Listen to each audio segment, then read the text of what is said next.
לא לפחד, השם אלוקיך הולך איתך. עם ישראל לא מפחד, השם אלוקינו השם אחד. Bonjour à tous les auditeurs et auditrices, c'est un plaisir de vous retrouver ce matin dans votre émission du vendredi L'univers de la Yeshiva, où nous revivrons ensemble la vie juive en mille et une questions. Nous avons avec nous ce matin sur Radio Judaïka Bruxelles le Rav Chaim Nissenbaum. Rav Chaim Nissenbaum, bonjour. Bonjour à tous. Bonjour, alors je rappelle à nos auditeurs que vous êtes rabbin, docteur en droit, diplômé en sciences politiques et porte-parole du Beth Lubavitch à Paris, mais aussi auteur de plusieurs ouvrages sur la mystique juive et le chassidisme, et aussi membre du comité directeur du CRIF, le Conseil représentatif des institutions juives de France. Alors je précise aussi que vous êtes le responsable des émissions religieuses sur Radio J de Paris, et c'est donc un vrai plaisir de vous avoir avec nous ce matin. C'est aussi un plaisir pour moi. Alors, Rav Nissenbaum, pouvez-vous nous parler un petit peu de votre parcours ? Bien, comme vous l'avez très rapidement dit, mon parcours, c'est celui d'un jeune juif qui est né à Paris. Je suis né en 1952, je ne suis plus tout jeune, et qui recherche son identité et qui finit par arriver, après avoir rencontré le Rav Asimov, que nous avons eu le regret de voir disparaître cette année, qui a donc commencé à étudier la Torah, puis qui est parti à la Yeshiva. J'ai étudié à la Yeshiva de Brunoy, en région parisienne, et ensuite qui dans le même temps continue ses études, puisque à l'époque la question s'était posée. Fallait-il vraiment entreprendre tout cela ? Alors, comme on en avait l'habitude en ce temps-là, eh bien, j'avais posé la question au rabbi de Lubavitch, et celui-ci m'avait indiqué que, bien entendu, parallèlement à mes études de Torah, je devais continuer et poursuivre mes études à l'université, ce qui était très intéressant parce que je me souviens qu'à l'époque, nous étions plusieurs à voir cette question, si nous devions, comme nous le désirions profondément, entrer à la yeshiva et puis avoir une préoccupation qui soit uniquement une préoccupation de Kodesh, comme on dit, une préoccupation de judaïsme. Nous ne raisonnions pas en ce temps-là en termes rabbiniques, bien sûr, ni en termes de carrière rabbinique. Et à plusieurs d'entre eux, même à la plus grande partie, le rabbi avait répondu en son temps qu'il devait effectivement entrer à la yeshiva, alors qu'à quelques-uns, dont moi, le rabbi avait répondu qu'il fallait qu'ils continuent leurs études à l'université. Je me souviens d'ailleurs avoir vu la réponse donnée par le rabbi, où il y avait toute une série de noms. Et puis, sur la feuille où se trouvait mon nom, j'étais véritablement le seul à qui le rabbi Lubavitch recommandait de continuer à l'université. Ce que j'ai fait, ce qui fait que j'ai eu ce double parcours que retracent les intitulés que vous avez donnés. Je suis en effet rabbin, je dirige une communauté. Et je suis impliqué dans la vie juive à Paris. Et puis, par ailleurs, j'ai également une activité, on va dire, professionnelle qui me conduit à travailler pour l'administration française. C'est vraiment intéressant donc de voir tout ce parcours extraordinaire, surtout de la réponse du Rabbi. Alors, étant donné que nous sommes maintenant à la veille de la fête de Pessah Sheni, donc qui arrive ce dimanche 3 mai 2015, alors que pouvez-vous nous dire sur cette fête assez méconnue du public ? Bien, Pessah Sheni est une aventure extraordinaire en réalité. Alors, il faut bien sûr rappeler le contexte historique. Lorsque, pour la première fois, les Juifs étant sortis d'Égypte, ils doivent fêter Pessah, c'est-à-dire l'anniversaire de leur sortie d'Égypte, leur sortie très concrète d'Égypte. On sait que dans cette fête de Pessah, il y a une cérémonie essentielle. C'est celle de l'offrande du sacrifice du Korban Pessah, l'agneau de Pessah qui était offert, qui sera offert dans le temple plus tard, mais qui, au sortir du désert, est offert dans le tabernacle, dans le sanctuaire qui servait de temple démontable.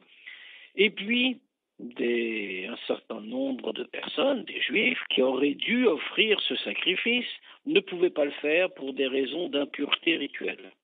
Alors, la fête étant passée, ils vont voir Moïse et lui disent Pourquoi ils ont ce mot qui est resté un petit peu comme une devise dans la conscience juive? Lama Nigara, pourquoi cela nous manquerait-il? Pourquoi cela nous serait-il retiré? Ce commandement de l'offrande du sacrifice est un commandement essentiel.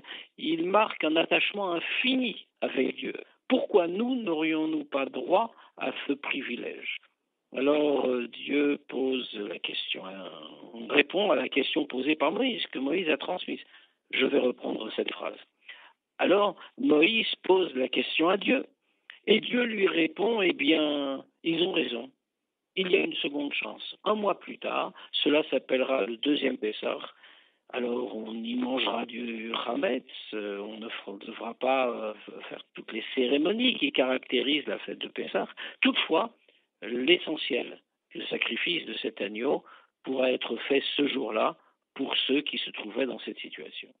Alors bien entendu, tout cela paraît un petit peu dépassé. Nous sommes dans un contexte historique qui n'a plus rien à voir avec le nôtre, d'autant plus que, comme chacun sait, nous n'avons pas offert d'agneau pour la fête de Pessah, puisque les sacrifices ont été suspendus en l'absence du temple à Jérusalem jusqu'à la venue du Mashiach.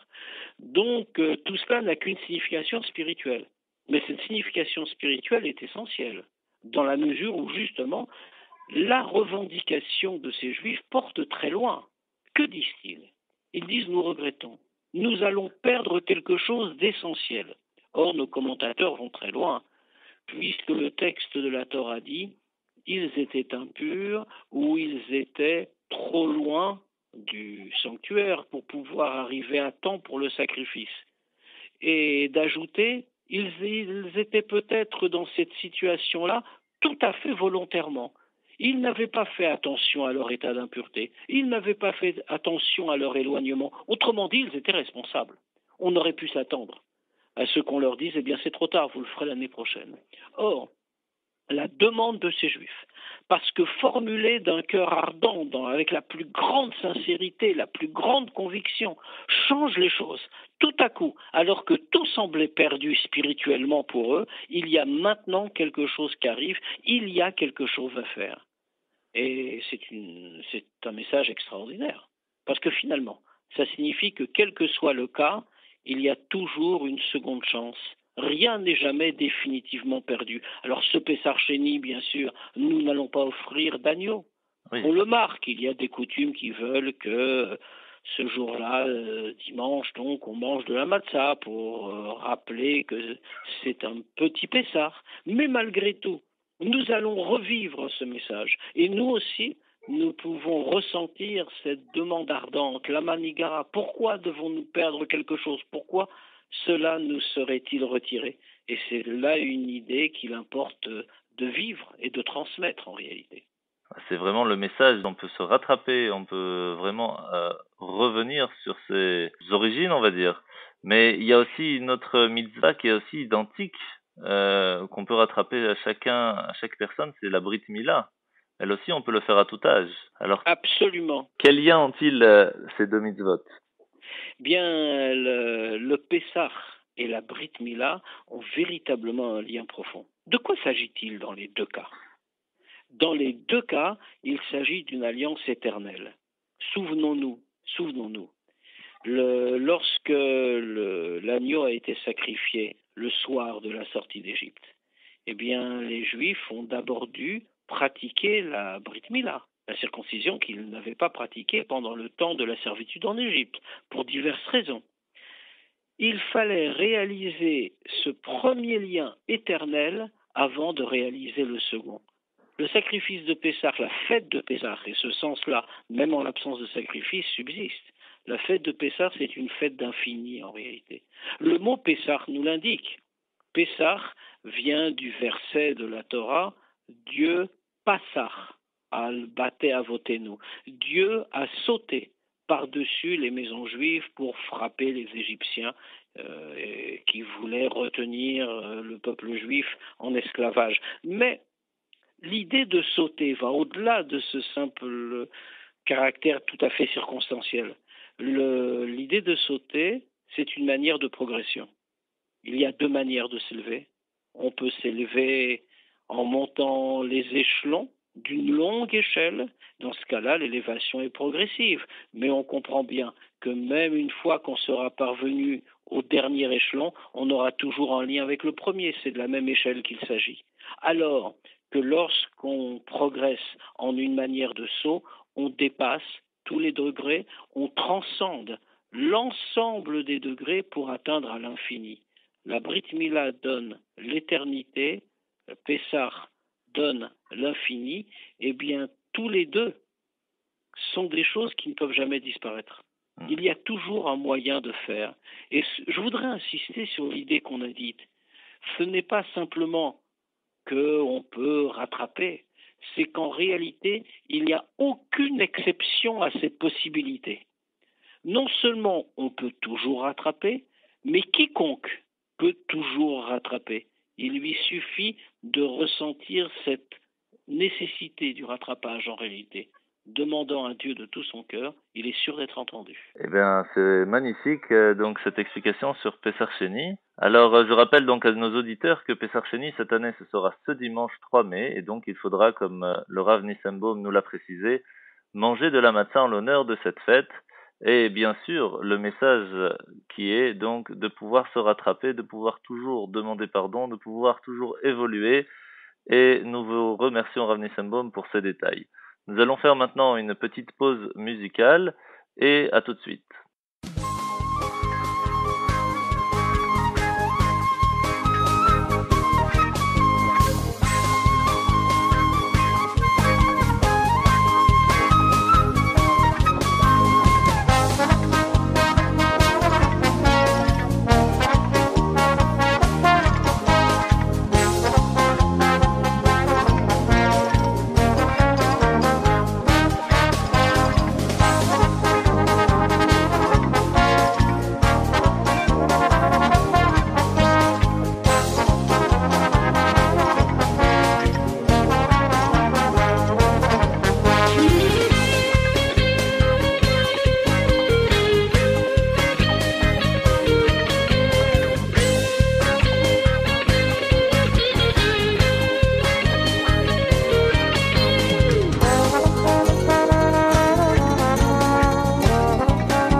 Nous revoilà après la pause musicale avec le Rav Chaim Nissenbaum.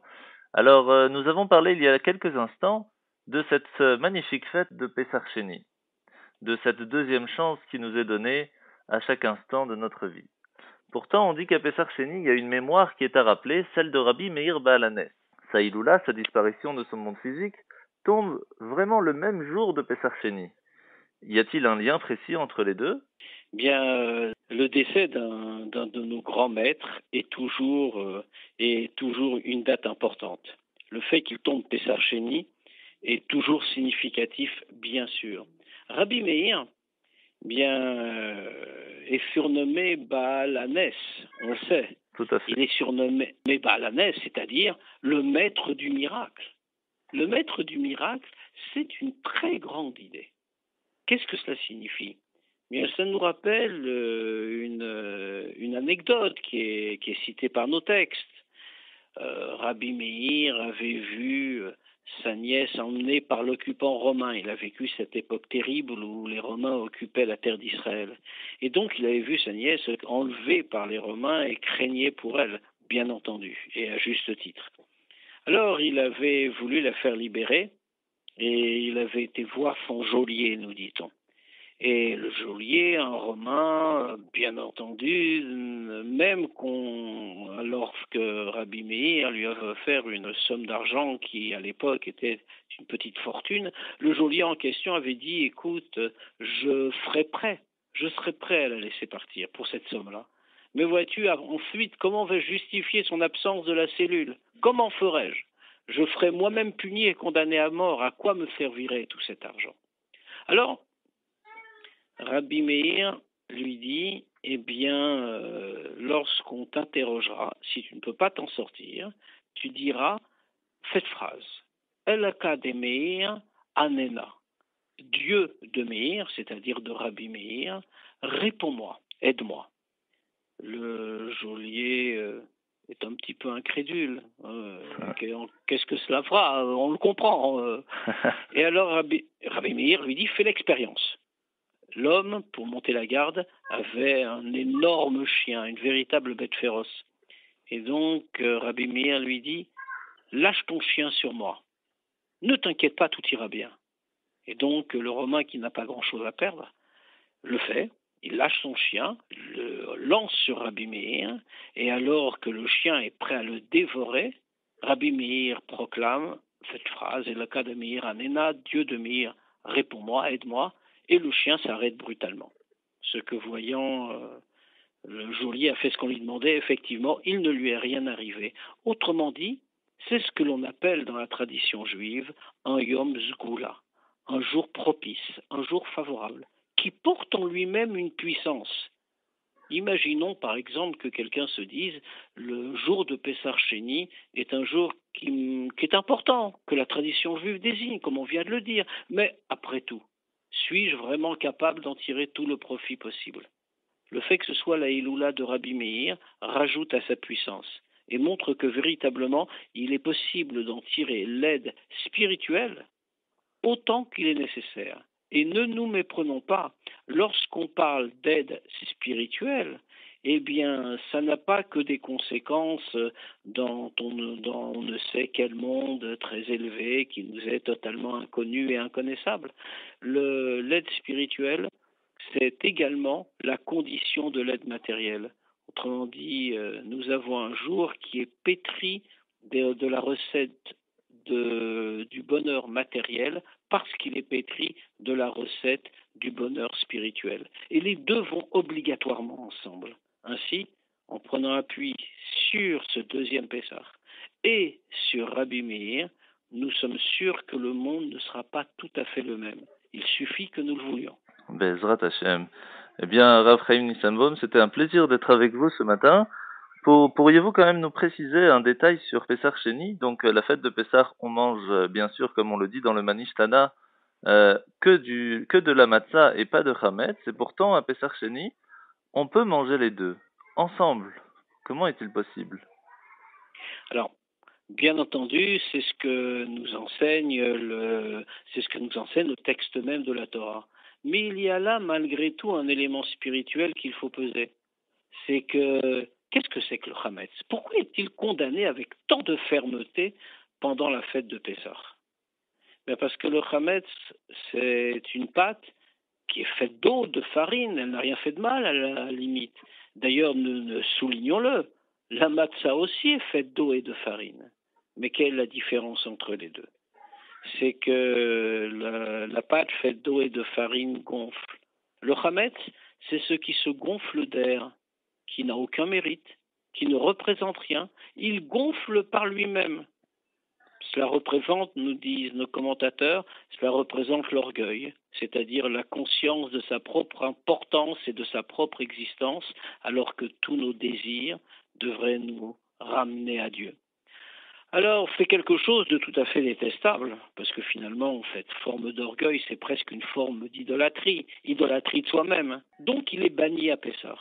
Mais il faut remarquer que lorsque va arriver la fête de Shavuot, au contraire, on l'utilisera, ce Hametz, mais complètement. Au point que lors de la fête, à l'époque du Temple, on offrait 2 pains faits de Hametz. Le texte de la Torah nous le précise, il fallait que ce soit Hametz. Et ce pain était important, cette offrande était importante, puisqu'elle permettait la consommation de la nouvelle récolte. Comment se fait-il que le Hametz, présenté comme une donnée spirituelle fondamentalement négative à Pessah, devienne au contraire positif à Shavuot? Ceux qui nous posent la question sur Pessah Sheni. C'est parce que finalement, l'orgueil est un très mauvais sentiment. Mais la conscience que l'on est là pour servir Dieu, qu'on peut utiliser ces forces-là, cette fermeté pour le service de Dieu. Autrement dit, cette conscience que finalement, ce que nous faisons est important. Non pas que nous sommes importants, mais que notre action dans le domaine de la Kedusha, dans le domaine du judaïsme, est une action essentielle.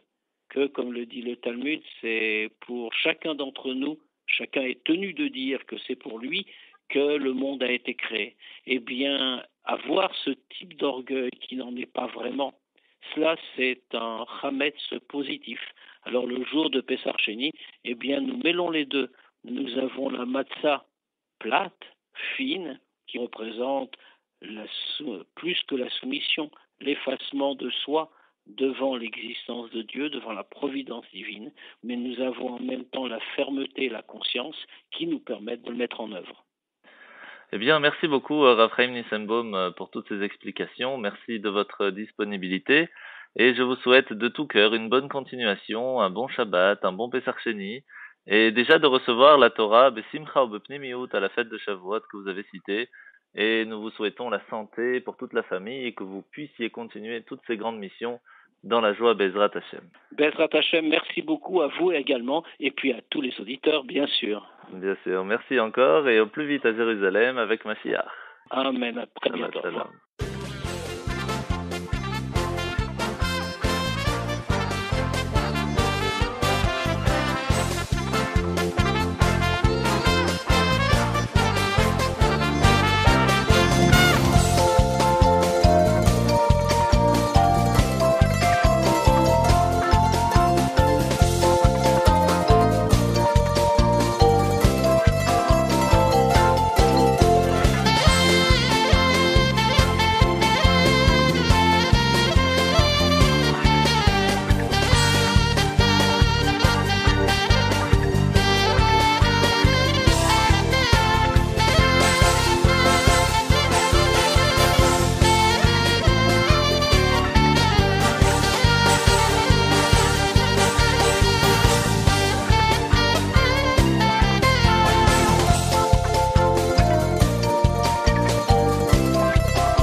voici à présent dans la partie de l'émission les questions des auditeurs. Alors qui avons-nous ce matin?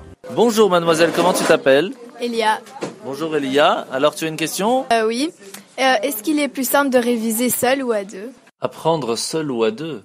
Eh bien en fait, si on regarde un petit peu le Pirkei Avot, ça tombe bien parce que c'est cette semaine, au chapitre 3, donc la deuxième Mishnah, on voit là-bas que deux personnes qui sont assises et qui échangent des paroles de Torah, la présence divine elle est parmi eux.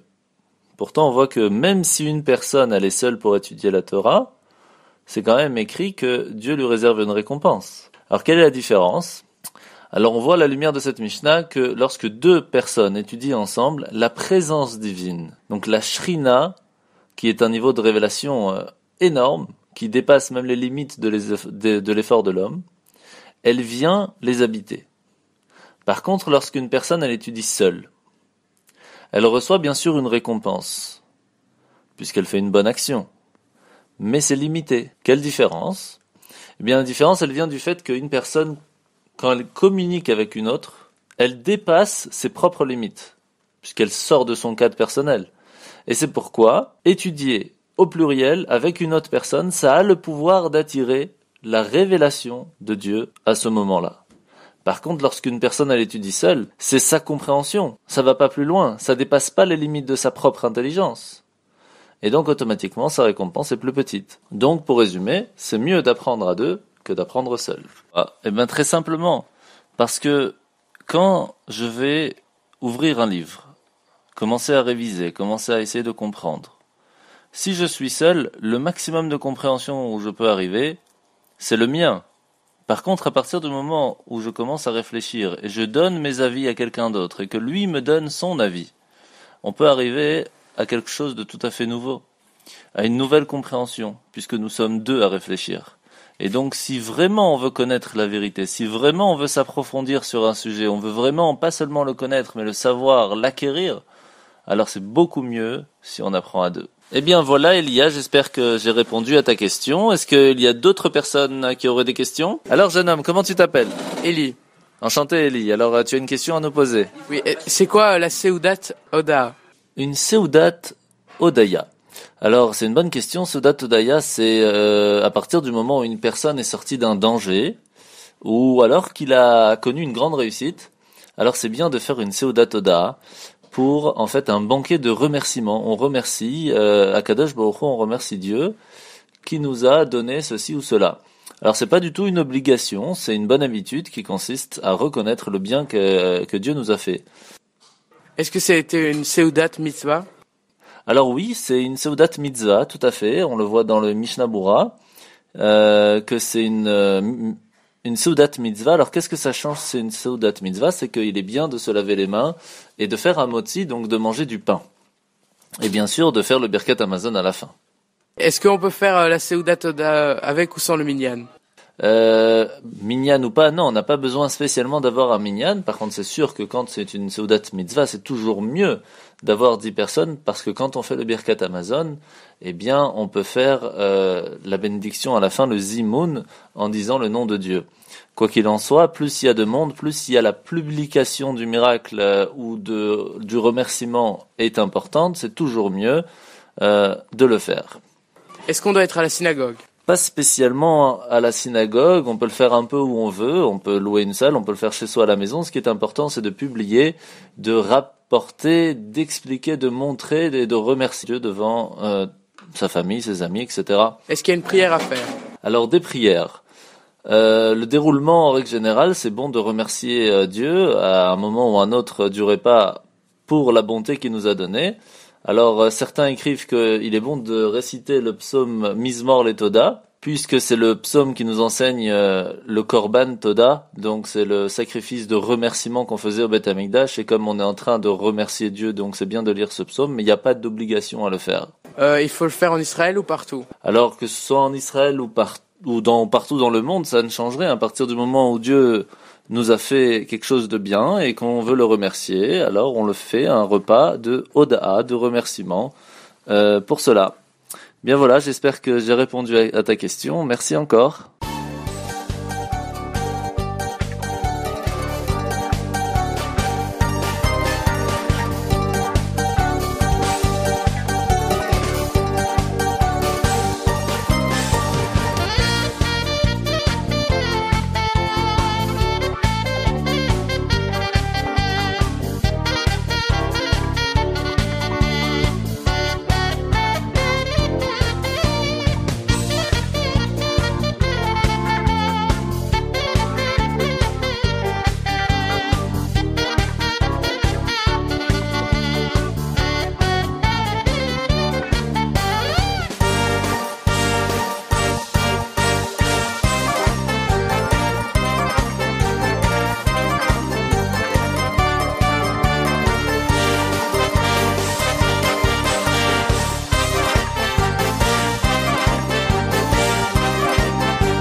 nous avons avec nous une jeune fille très sympathique. Bonjour, comment tu t'appelles? Je m'appelle Lily Wellner. Enchantée Lily. Alors, tu as une question pour nous ce matin? Oui, c'est pourquoi cassons un verre à la roupa du mariage? Pourquoi est-ce qu'on casse un verre au jour du mariage? Excellente question. Alors, pour te répondre Lily, en fait, il y a 3 récits surprenants qui se sont passés à l'occasion d'une cérémonie de mariage qu'on explique et qu'on raconte dans le Talmud Brachot, à la page 30. C'est des événements qu'on entend très rarement et pourtant ils ont bien eu lieu. Alors, premier récit, première histoire, c'était le mariage du fils de Mar, le fils de Ravina, et il a fait un festin royal pour le mariage de son fils. Et il y avait énormément de monde, des grands, des gens de la ville, des gens de loin qui sont venus pour s'associer à la joie de Mar. Alors, quand ils sont arrivés pour la Seudat Mitzvah, donc pour le repas du mariage, tout le monde faisait l'Echaim, l'Echaim. C'était vraiment une grande joie à la santé de tout le monde, de Khatan et de Kala. Ils ont commencé à chanter, ils ont commencé à danser. Et puis brusquement, le Batchan, donc c'est le nom qui était donné à la personne qui était chargée à l'occasion des mariages de raconter des histoires drôles, d'inventer des rimes, etc. Il commence à arriver, il commence à faire rigoler tout le monde, et il y a une joie extraordinaire. Et à ce moment-là, qu'est-ce qui se passe? On entend « Hé, regardez ce qu'il fait !» Tout le monde s'arrête, tout le monde regarde, tout le monde lève les yeux. Et là, il y a Mar, donc le papa du marié qui s'avance, avec une coupe de cristal très précieuse. Qu'est-ce qu'il veut faire? Tout le monde est étonné. Et on n'attendit pas longtemps qu'il lève la main, il lance la précieuse coupe vers le coin de la salle et elle se casse en 1000 morceaux. Alors là, les Chachmei Israël, toutes les personnes qui étaient sur place, tout le monde, ils étaient ébahis. Mais attends, tu imagines, Marthe, est-ce que tu imagines la valeur de cette coupe? Tout le monde, il a entendu. Tout le monde, il a vu. Et avec ça, il répond, il dit, oui, je sais bien, cette coupe, c'est une valeur de 400 zouz. Énormément d'argent. Alors, je dis, mais pourquoi tu as fait ça? Alors, avant de répondre à la question, deuxième récit. La même chose, même histoire avec le mariage de Rav Hamnouna, où ils ont commencé à chanter, à danser, etc. Et au bout d'un moment, on entend Rav Hamnouna qui commence à chanter, mais avec des paroles très, très tristes. Avec des paroles, on dirait que c'était le Nafav, c'était la destruction du temple. Qu'est-ce qui se passe? Alors au bout d'un moment, les gens lui disent, mais comment est-ce que tu veux qu'on puisse chanter et danser avec des refrains aussi tristes? Et le troisième récit, c'était aussi dans un mariage, celui de Rav Ashi, le fils de Rav Ashi. Et la même chose, il vient, il prend la coupe de vin avec lequel on a fait le mariage, et devant le Khatan et la Kala, et devant tout le monde, il la casse en 1000 morceaux. Un silence dans la cérémonie énorme. Et à ce moment-là, Rabbi Yochanan il dit au nom de Rabbi Shimon, un homme ne doit pas s'adonner à une joie incontrôlable et sans limite. Pourquoi? Parce que quand on voit dans le psaume 126, c'est écrit, quand est-ce qu'on pourra s'adonner à une joie totale? Quand tout le peuple dira, voici que Dieu a fait des merveilles pour eux. Ce qui veut dire que quand Mashiach viendra, quand on n'aura plus à pleurer la destruction du temple, quand tous les béné Israël vont participer à la délivrance totale, à la rédemption finale, à ce moment-là, on pourra vraiment s'adonner à une joie complète. Et ça, c'était l'explication donnée devant l'étrange manière de se conduire de Rav Mar, de Rav Ashi et de Rav Hamnouna. Et oui, parce que quand ils ont réalisé que tout le monde était trop excité et que la limite de leur joie était bien dépassée depuis un grand moment, alors ils ont simplement voulu calmer et rappeler à tout le monde ce qu'avait dit Rabbi Shimon Bar Yochai. Et donc, c'est vrai qu'il faut être en joie, il faut bouger, il faut rigoler, il faut danser et il faut être joyeux. Mais il ne faut pas oublier que dans chaque joie, il y a une limite. Et cette limite, elle est que tant qu'on n'a pas le temple, tant qu'on n'est pas unis, tant qu'on n'est pas tous ensemble à Jérusalem, et qu'on est tous ensemble unis vraiment, il n'y aura jamais une joie totale.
Eh bien voilà que l'émission se finit. Eh bien un grand merci à tous nos invités ce matin pour cette magnifique émission juste avant Pesach Sheni. Alors je vous rappelle d'abord pour toutes les dames et les jeunes filles, puisque nous sommes la parashat Acharemot et Kedoshim et que nous sommes aussi le 1er mai, que l'allumage des bougies sera à 20h45 et que Shabbat, samedi soir, se finira à 21h59.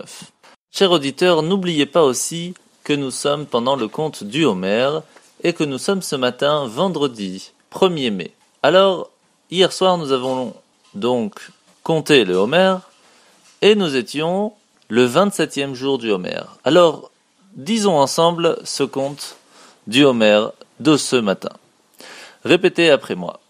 Ayom, Shiv'a, Ve'esrim, Yom, Shehem, Shlosha, Shavuot, Veshisha, Yamim, Laomer.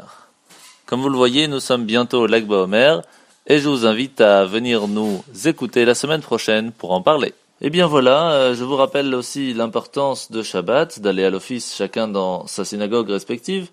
Et bien sûr, pour tous ceux qui désirent venir prier avec nous à la Yeshiva, les horaires n'ont pas changé, toujours le vendredi soir à 19h et le samedi matin à 10h, et ce toute l'année. Alors c'est ainsi que finit notre émission. Je vous rappelle qu'il est très important dimanche, puisque c'est Pesach Sheni, la Ilula de Rabbi Meir Baal Hanes, comme nous l'a expliqué ce matin le Rav Nissenbaum au début de l'émission. Il est très important d'allumer des bougies et de demander des bénédictions. Alors, je vous rappelle aussi qu'il vous est possible de poser vos questions sur la page Facebook de l'émission, l'univers de la Yeshiva. Vous écrivez sur Google l'univers de la Yeshiva, vous aurez aussi les replays sur YouTube. Et toutes les questions que vous poserez, nous essaierons de les répondre la semaine prochaine ou les prochaines semaines à l'antenne de Radio Judaïka. Rendez-vous donc vendredi prochain de 9h à 10h sur Radio Judaïka FM 90.2. Merci encore à nos invités et Shabbat Shalom. ישראל, לא לפחד, השם אלוקיך הולך איתך. עם ישראל, לא מפחד, השם אלוקינו השם אחד.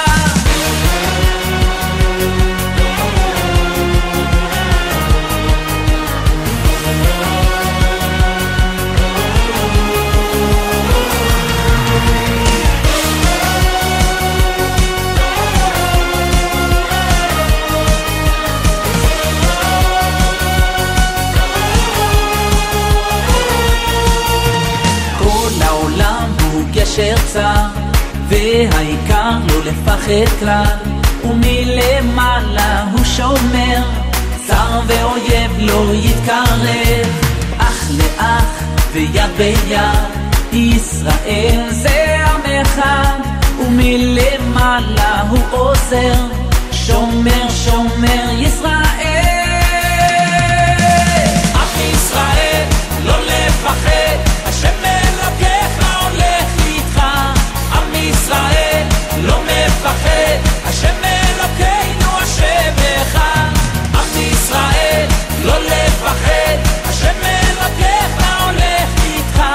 עם ישראל לא מפחד, השם אלוקינו השם אחד.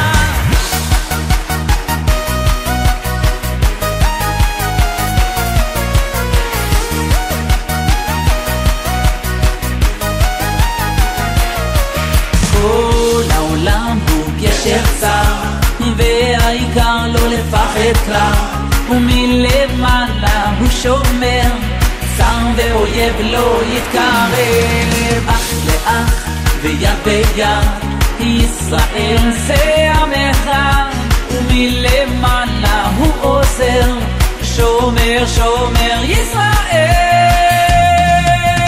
עם ישראל לא לפחד, השם אלוקיך הולך איתך. עם ישראל לא מפחד, השם אלוקינו השם אחד. עם ישראל לא לפחד, השם אלוקיך הולך איתך. עם ישראל לא מפחד, השם אלוקינו השם אחד.